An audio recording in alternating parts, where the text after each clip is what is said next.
Hi hello नमस्कार मंडळी, Roxx and टॉक्सवर तुमचं खूप खूप स्वागत आहे.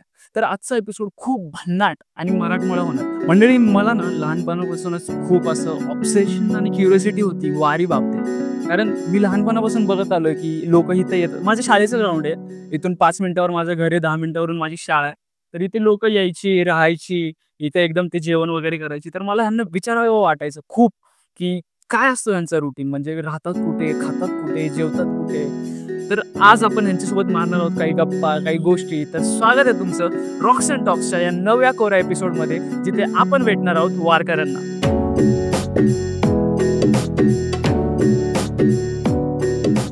कुठून आले बाबा तुम्ही? आळंदीवरून. आणि जाणार कुठं तुम्ही आता? पंढरपूरला. मग आता तुम्हाला असं नाही वाटेल का पाय वगैरे दुखतात एवढं 250-300 किलोमीटर लांब येऊन? नाही दुखत. नाही दुखत. तुमचं राहणं पिणं कसं असतं? लय मस्त, सगळं मस्त असतं. सगळी सोयी. संपूर्ण वारी जर तुम्हाला एका शब्दात सांगायचं असेल तर काय आहे वारी तुमच्यासाठी? बरं नाही, फक्त आपला आनंद घ्यायचा होता. आनंद घ्यायचा. तुम्ही किती वर्षापासून करताय वारी? 2-3 वर्ष. 2-3 वर्षापासून. कसा होता तुमचा अनुभव? भारी वाटतं. भारी वाटतं. मी असं बघितलंय की जी तरुण पिढी आहे आत्ताची, ती मला जास्त दिसत नाही वारीत. म्हणजे 60-70 वर्षाचे आजी आजोबा खूप दिसतात, पण तरुण पिढी मला जास्त दिसत तरुण पिढी चालतच नाही ना. चालत नाही. हा, पहिले जुने लोक चालते.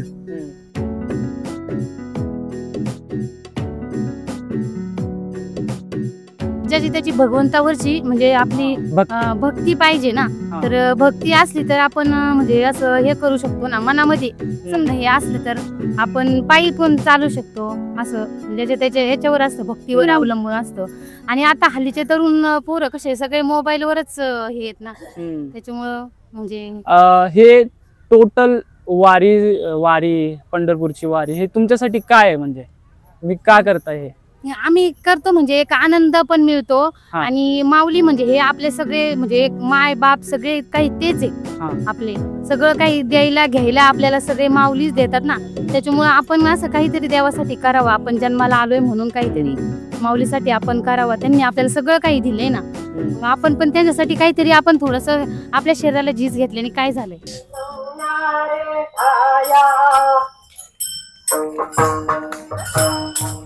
आतापर्यंत आपण अशा लोकांशी आपण बोललोय, गप्पा मारल्या जे वारकरी होते. आता आपण अशा लोकांना विचारणार आहोत जे तरुण पिढीतले आहेत आणि त्यांचं मत वारीवरती काय असणार आहे ते आपण आता विचारणार आहोत. सर, बोलूयात आपण त्यांच्याशी. तुला काय वाटतं की आपल्या पिढीने वारीमध्ये इनिशिएटिव्ह घेतला पाहिजे, ह्याला आपण पुढे कंटिन्यू केलं पाहिजे का नाही? हां, म्हणजे केलं पाहिजे ॲक्च्युली. आता आई वडील घरचे पॅरेंट्स करतात तर मग आपण सुद्धा केलं पाहिजे. पण आजकाल जमत नाही थोडंसं जॉबमुळे, वर्कमुळे. बट असंच संडे सॅटर्डे जेव्हा टाईम भेटतो तेव्हा ज्या ठिकाणी वारीचा मुक्काम असतो त्या ठिकाणी ॲक्च्युली येऊन थोडंसं म्हणजे गोष्टी कळल्या पाहिजेत काय असते वारी. तू करतेस का फॉलो? नाही, मी आज जस्ट माझे कझिन्स आलेले, सो त्यांना दाखवायला आले की पालखी काय असते. दगडूशेठला आलेली त्यांना दाखवायला. कुठली आहेस तू बाय द वे? मी साताराची आहे. अच्छा, आणि हे तुझे कझिन? हां, कझिन्स आहे. तू कुठला आहेस? मी ठाण्याचा आहे. मी ॲक्च्युली फिरायला आलो होतो पुण्याला. आणि वातावरण इकडचं खूपच छान आहे, म्हणजे प्रसन्न वाटते सगळं. तू कधी वारी बघितली होतीस का? पहिल्यांदाच बघतोय ॲक्च्युली. हां, आजच पहिल्यांदा मला दिसले. काल पण मला रस्त्यावरती दिसले माणसं. मी हडपसरला जात होतो तेव्हा मला दिसले. आता मला इथे परत एकदा दर्शन झालं वारीचं. तुला काय इथलं वातावरण सगळं बघून कसं वाटतं तुला? मी मुंबईचं आहे त्यामुळे मला हे पहिल्यांदाच दिसतंय सगळं. एवढी सगळी माणसं जमलेली आहे ती मी पहिल्यांदाच ऑब्झर्व करतोय. ह्याच्या आधी मी कधीच असं बघितलं नव्हतं. आणि मला सगळे पुण्यात आल्यापासून मला इथे टिक्का लावलेले सगळेजण दिसत आहेत. आज मी काय करतो, मी आज गंध लावतो, देवाच्या नावाने गंध लावतो. मी माझ्या घरी हे पैसे घेऊन जाणार नाही. हे पैशाची मी मूर्ती घेऊन पंढरपूरमध्ये मी देवाला दान करणार. तुम्ही अशा नेक कामासाठी मी आज कुंकू लावत हिंडतोय, टिळा लावत हिंडतोय. म्हणजे साक्षात विठ्ठल तुमच्या समोर आले तर तुम्ही काय मागाल? मी फक्त एवढंच मागू शकतो की मला काय संपत्ती नको, काही नको. हे जे फुटपाथवर गोरगरीब आहेत त्यांच्यासाठी थोडासा आसरा कर, निवारा दे. माऊली तुकाराम, माऊली तुकाराम. रामकृष्ण हरी माऊली, रामकृष्ण हरी या घोषामध्ये सगळीकडे वारकरी संप्रदाय निघालेला आहे. वारीसाठी आज पालखीचा दिवस आहे. पुण्यात आपण नानापेठेच्या जवळ. आता कसं आहे ना की टेक्नॉलॉजीचं युग आलंय. ह्या टेक्नॉलॉजीच्या युगामध्ये जे वारकरी आहेत त्यांना काय चॅलेंजेस येऊ शकतात, तर मोबाईल तर चार्जिंग महत्वाचा विषय आहे. आणि म्हणूनच एक अतिशय उत्तम आणि स्तुत्य एक उपक्रम आम्हाला दिसला की कोकणस्थ परिवार पुणे यांच्यातर्फे मोफत मोबाईल चार्जिंगची सुविधा दिली जाते. मित्रांनो चला बघूयात. हा पैलू खरंच भारी आहे. कारण ते कसं आहे, दूध मागो खीर देंगे, चार्जिंग मागो हॉटस्पॉट मागो चीर देंगे अशातला विषय आहे. तरी पण एवढ्या सगळ्या गर्दीमध्ये लोक एवढ्या लाखोच्या संख्येने येतात, तरी सुद्धा एक महत्वाची गोष्ट आहे की मला काहीतरी तुम्हाला मदत करायची किंवा येणारे वारकरी त्यांची काय सेवा करायची, तर असे वेगवेगळे पैलू शोधून काढतायत. आणि त्याच्यापैकीच एक हे चार्जिंग पॉइंट ज्यांचा आहे, आपण त्यांच्याशीच बोलूयात. नमस्कार, काय नाव आपलं? पवन नेवरेकर. हे कुठून आली आयडिया किंवा वारकऱ्यांना चार्जिंग हा महत्वाचा विषय सध्या? माझे चुलते म्हणजे माझे काका यांची संकल्पना होती. 10 वर्षापूर्वी त्यांना ही संकल्पना सुचली की आपण जे काही देतो, म्हणजे आम्ही पूर्वी सगळं खाऊच्या गोष्टी, पाणी वगैरे या सगळ्या ठेवत होतो. मग त्यांना बघता बघता असं जाणवलं की सगळ्यात महत्वाची ही गोष्ट म्हणजे वारकरी घर सोडून येतात, त्यांच्याकडं त्यांच्या घरच्यांची संवाद करायला एकच गोष्ट असते, मोबाईल. त्याची अडचण त्यांच्या लक्षात आली. मग त्यांनी हा असा बोर्ड बनवून घेतला. तर गेले 10 वर्ष आम्ही इथं 2 ते 3 दिवस 24 तास सर्व्हिस देतो. म्हणजे हे रात्री इथेच असतं आणि लोक येऊन इथे बसतात. काही झोपायचं असेल तर इथं जागा साफसफाई करून ठेवली, ते आराम करतात, मोबाईल चार्ज करतात आणि त्यांचं पुढचा मार्गाला निघतात. त्यात आपल्याला आनंद आहे. इथे अजून एक रेट्रो प्रकारचा आम्हाला सेवेचा भाव दिसला. दाढी जुन्या पद्धतीने करायची, दाखव गणेश. नमस्कार दादा. नमस्कार. काय फक्त आता वारी पुरतच बसता का रोज बसता तुम्ही? ना वारी कुठून आले तुम्ही? आळंदीहून. दरवर्षी वारीला तुम्ही? दरवर्षी. आता मला म्हणजे माहिती का वारकऱ्यांना दाढीची जरा गैरसोय होती. पण आता दाढी करून कुठे निघणार? दाढी करून आता दाढीचं वारी याला दिंडी आहेत. पण कसं कसं काय जरा मार्ग सांगा म्हणलं. सासवडला आता इथून सासवडचा मुक्काम आहे. बर. सासवडचा मुक्काम नंतर सासवड. म्हणजे आता चकाचक दाढी करून सासवडच्या दिशेने रवाना होणार आहे तुम्ही. उद्या शांततेत दाढी करू देतो तुम्हाला आम्ही. चला, रामकृष्ण हरी. अशी सेवा करत राहा वेगवेगळ्या पद्धतीनं. रामकृष्ण हरी माऊली. रामकृष्ण हरी माऊली. काय नाव आपलं? रामेश्वर भगवान धारे. कुठून आले? आम्ही पंढरपूरहून, जालना जिल्हा. बर बर बर. आता काय कधी पूरला चाललो. किती वर्षापासून करताय? आम्ही जवळपास 11 वर्ष व्हायला लागले आता या वर्षीपासून. दरवर्षीचा काय अनुभव सांगा जरा, काय सांगा? आधी हेच जायचं हरिमुख्य माना मानाचं, ज्ञानबा माऊली तुकाराम मानाचं. तिथून नाही तर मग असं मानाचं, तुकाराम भानदास एकनाथ असं मानाचं. बर. तेव्हा असं झालं नाही का बाबा ह्या वर्षी वारीला जायचंय, अडचण आली, पण अडचण गेली? अडचण येतच नाही वारीला जायचं म्हणलं तर कोणी पण पटकन पैसे आणून देतं. कोणी आई देते, वडील देते, नाही तर कोणी चुलता देतो, कोणी देतं, पटकन पैसे आणून देते. ऑटोमॅटिक पैसा नसला तरी पैसा उपलब्ध होतो वारीला जायसाठी. परिवार काय सगळा?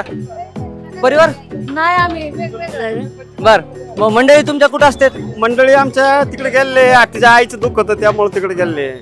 तरी पण तुम्ही आला? हो. माझ्यासोबत आहे, मी डोक्यावर घेऊन आले ना पंढरपूर ना.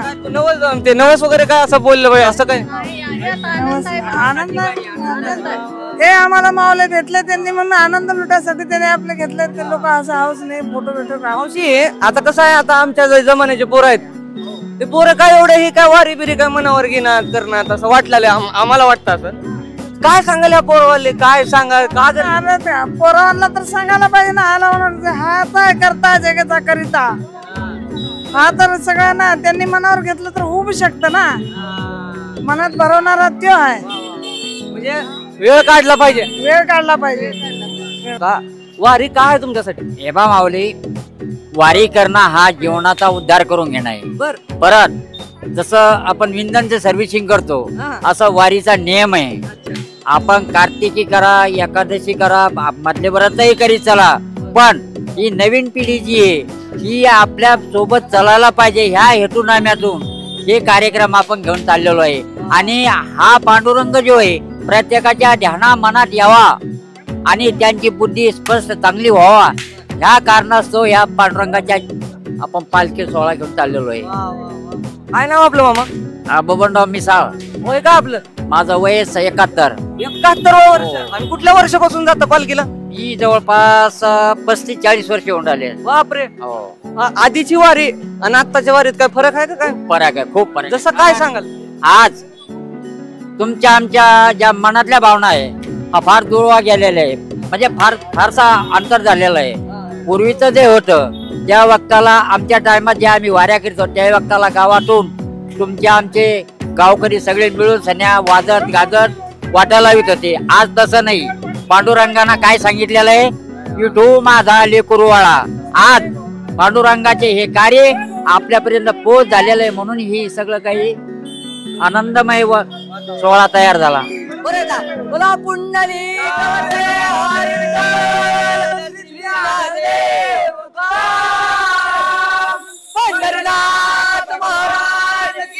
काय तुमचं म्हणणं?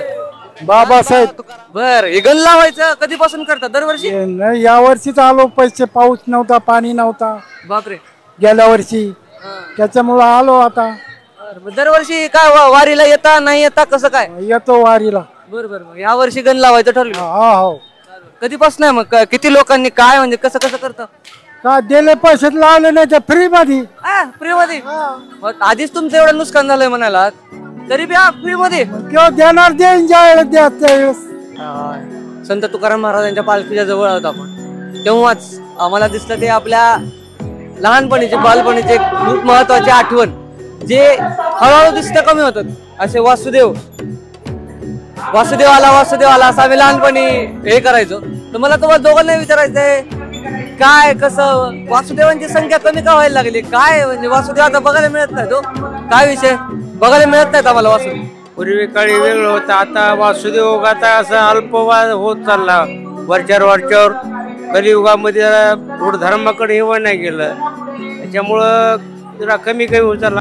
काय सांगायला अनुभव? वारी वरचीवर बदलत चालली म्हणाले लोक. काय चांगली होली वारी वरच्यावर. दरवर्षी वारी चांगली होत चालली ना? आनंद होत चालला. करायला व्यवस्था आनंद भेटते. व्यवस्था चांगली, आनंद वाटतो आणि येव वाटतंय. जोपर्यंत हात पाय चालते तोपर्यंत पुन्हा काय होऊ शकत नाही. हारी मुखे मना पुण्याची गणना कोण करी. हाच एवढं सुंदर भजन मगापासून ऐकत येतोय. एवढं छान प्रसन्न वाटतंय मला. हा दिवस मी आयुष्यात कधीच विसरणार नाही. शिवाजीनगर या भागातले काही पोलीस आपल्या सोबत आहेत. आपण त्यांनाच विचारूया साधारणतः कसा माहोल असतो, ते कसं नियोजन करतात या सगळ्याचे. नमस्कार सर. नमस्ते. मला हे सांग, दरवर्षी हा माहोल असतो, दरवर्षी काय नवीन तुम्हाला चॅलेंजेस येतात? कसं इथे एवढे हजारो संख्येने लोक येतात, इथं लाखोंच्या संख्येमध्ये येतात, काय भावना असतात? म्हणजे अति उत्साहात आलेले लोक असतात, कसं ते सगळं कसं हँडल केलं जातं? पुणे महानगरपालिका सगळ्याला कसं नीट पद्धतीने हँडल करतात? अप्रतिम सोहळा हा महाराष्ट्रामधला अप्रतिम सोहळा. या सोहळ्याची आतुरतेने सर्वजण वाट पाहत असत. काय पूर्णपणे वाट पाहत असतात या सोहळ्याची. यात पोलीस प्रशासन, पुणे महानगरपालिका, फायर ब्रिगेड संपूर्ण म्हणजे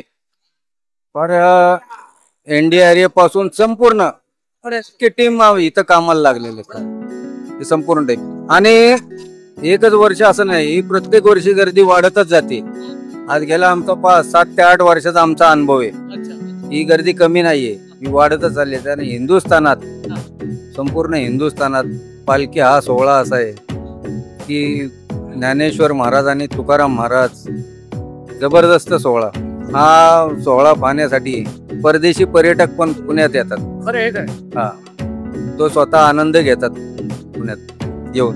मग तुम्ही दरवर्षी आता बघत असाल की लोक येतात, असं कुठलं तुम्हाला लक्षण आठवतं का? एखादा वारकऱ्याला घेऊन किंवा एखाद्या ह्यांना घेऊन की यार हे असं काहीतरी झालं होतं, तुम्ही त्यांना मदत केली, किंवा असा एखादा वारकरी इतक्या वर्षापासून तुम्ही ड्युटी करता, तुमची कुठली आठवण एखादी होती ना? एखाद्या काही प्रॉब्लेम झाला तर आम्ही त्याची सेवा उपलब्ध करून दिलेली आहे. जवळच दवाखाना आम्ही उभा केलेला आहे. आमचा मंडप आहे पुणे महानगरपालिकेतर्फे आरोग्य विभाग या मार्फत आम्ही सेवा त्यांची चालू ठेवलेली. काहीही असू द्या, एक कुठलाही प्रॉब्लेम झाला, आजार झाला, ॲम्ब्युलन्स वगैरे संपूर्ण तयारी आहे. त्यामुळं इथं कधी वारकऱ्याला प्रॉब्लेम आला आणि त्याला वेळेत ट्रीटमेंट मिळालं नाही असं कधीच होणार नाही. एवढी पुणे महानगरपालिका काळजी घेते. पालखीसाठी तुम्ही किती दिवस सगळे हे करता व्यवस्था? 1 महिन्यापासून तयारी चालू असते. पुणे महानगरपालिका हे दिवस रात्र याच्यावर काम करत असते. दिवस रात्र ड्युटी किती, म्हणजे तुम्हाला आता हे आहे, तुम्हाला परिवाराला किती वेळ देता येतो एवढ्या? नाही, वेळ नाही, वेळेनुसार नाही. इथं वेळ नाही, टाइम नाहीये. सोडायला आलं ते गेलं, नाही तर इथंच 12 तास असे. वेळेचं बंधन नाही इथं. कसे लोक लांबून येतात, कर्मचारी लांबून येतात, त्यांना यायला जायला रस्ता नसतो, गर्दी असते. मग ते आल्याशिवाय आम्हाला जाता येतं. मग 12 तास हो किंवा 15 तास हो, तो विषय आनंतरच आहे. पण आता शेवट देवाची सेवा हीच आपली सेवा. दुटी बी आणि माऊलींची सेवा बी. एवढ्या छान पद्धतीनं इथं जी व्यवस्थापन आहे ते बघता आम्ही. गर्दी भरपूर आहे पण अडचण कुणाला होत नाही. मगाशी पण म्हणालो होतो तुम्हाला तेच. त्याच्यामुळे तुमचे खूप खूप धन्यवाद, खूप खूप आभार. आमच्या 2 मैत्रिणी भेटलेल्या आहेत. तुमचं वय काय पहिल्यांदा सांगा? 17, 18. अरे बघा, 17-18 वर्षाच्या मुले. तुम्ही म्हणजे खास पालखीसाठी आलात? हो, पालखी बघण्यासाठी आम्ही आलेलो आहोत. तुम्हाला का असं वाटलं? कारण की पारंपरिक परंपरा जी असते आणि उद्या आम्ही चालतही जाणार आहे सासवड साईडला. खूपच असं बघण्यासारखं आहे आणि खूपच मज्जा येते तसं म्हणायला गेला तर. आणि प्रसन्नही वाटतं. कसं आहे, वारीमध्ये भरपूर जण येतात, वारकरी येतात, पण त्यांच्या आरोग्याची काळजी घेणं खूप गरजेचं असतं. सतत चालत असतात, त्यांचं जेवण खाणं, त्यासोबत बदलणारं वातावरण, या सगळ्या गोष्टीमुळे त्यांच्यावर परिणाम होणारे नक्की आहे. पण या सगळ्यासाठी आपली युथ, ज्या युथला बरेच जण परत एकदा नावं ठेवत असतात, तेच पुढे आलेले आहेत. काय इथे भारतरत्न अटल बिहारी वाजपेयी वैद्यकीय महाविद्यालय व रुग्णालय पुणे इथले विद्यार्थी इथं सेवेसाठी त्यांनी एक स्टॉल टाकलाय. त्यांच्याशीच गप्पा मारूयात, बघूयात काय संकल्पना होती, काय डोक्यात आयडिया होती की त्यांनी हे असं काहीतरी सुरू केलं. नमस्कार. नमस्कार. नमस्कार. काय म्हणजे कुठल्या संकल्पनेतून चालू केलं, काय म्हणजे काय विचार होता की वारीला का दरवर्षी असतं हे तुमचं स्टॉल, काय सांगता? आमचा प्रत्येक वर्षी स्टॉल असतो आणि आमचे 100चे 100 आम्ही जेव्हा फर्स्ट इयर पासून स्टार्ट केलं, आता जवळपास 400 स्टुडंट आहेत आमचे. 400 स्टुडंट प्रत्येक जागेवर आमची सेवा देत असतात. काय आयडिया काय होती की म्हणजे ह्या पोरांना तिथं घेऊन अनुभव, काय त्याच्या मागे पण अजून काय तुमची आयडिया होती? अनुभव तर आहेच, पण दुसरं म्हणजे आमची मुलांकडनं सेवा झाली पाहिजे, एवढं आमचे वारकऱ्यांची सेवा झाली पाहिजे, कारण आम्ही प्रत्येक वारकऱ्यात विठ्ठल बघतोय. तसे बरेच जण येत असतील, जात असतील, तर कसं तुम्हाला काय काय अनुभव येतात त्या वारीमध्ये लोकांना ट्रीटमेंट देताना? तुम्हाला कळत असेल तर तो अनुभव सांगा, कुणीही सांगा, ओपन टू ऑल, कोणी सांगू शकेल. खूप चांगला अनुभव होता आणि मी पण स्वतः माळकरी आहे, तर मला माहिती आहे कसं आहे ते. आणि प्रत्येकाला पाय दुखणे हेच कंप्लेंट होते, पाय दुखणे आणि काहीतरी जखम झाले एवढीच कंप्लेंट होती. आणि ते खूप सेवा करून आम्हाला खूप छान वाटलं. भावना चांगल्या आहेत. तर काय म्हणजे काय मेसेज द्याल युथला आपल्या? आता जे काही युथ आहेत आम्ही बघतो इथं की संख्या आहे थोडीफार, कमी म्हणजे जास्तही नाही कमीही नाही, पण युथला काय सांगू इच्छा? तुम्ही तर इथं ड्युटीमध्ये असता, पण आपल्या युथनं वारीकडं, ह्या सगळ्या आपल्या कल्चरकडे कसं बघितलं पाहिजे, असं काय सांगाल? मी युथला एक सांगू इच्छितो की आपण पण एक समाजाचं देणं लागतो, हे सगळ्यात महत्त्वाचं लक्षात घ्या. आणि आपण एक काम करत नाहीत, आम्ही सेवा करत नाहीत, आमच्याकडून पांडुरंगाने करून घेतलेली आहे. आणि आम्ही जे नॉलेज घेतलंय त्या लायक आम्हाला पांडुरंगाने बनवलं, त्यामुळं आम्ही पांडुरंगाचं आभार मानतो.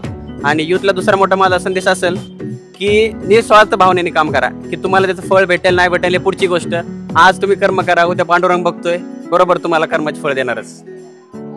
खूप खूप धन्यवाद सगळ्यांचे. बोला पुंडलिक वरदे हरी विठ्ठल श्री ज्ञानदेव तुकाराम पंढरीनाथ महाराज की जय. तर बघितलं मंडळी, वारकऱ्यांच्या मनात किती नितळ प्रामाणिक भक्ती आहे विठुरायांसाठी. हे सगळं पाहून मला एक गोष्ट तर कळली की जात पात धर्म पंथ या पलीकडे जाऊनही भक्ती करताय. हा वारसा, ही परंपरा, ही संस्कृती कधीच न संपणार. तर अशाच व्हिडिओसाठी रॉक्स अँड टॉक्सला सबस्क्राईब करा, या व्हिडिओला शेअर करा, लाईक करा आणि बेल आयकन प्रेस करायला विसरू नका. जय महाराष्ट्र.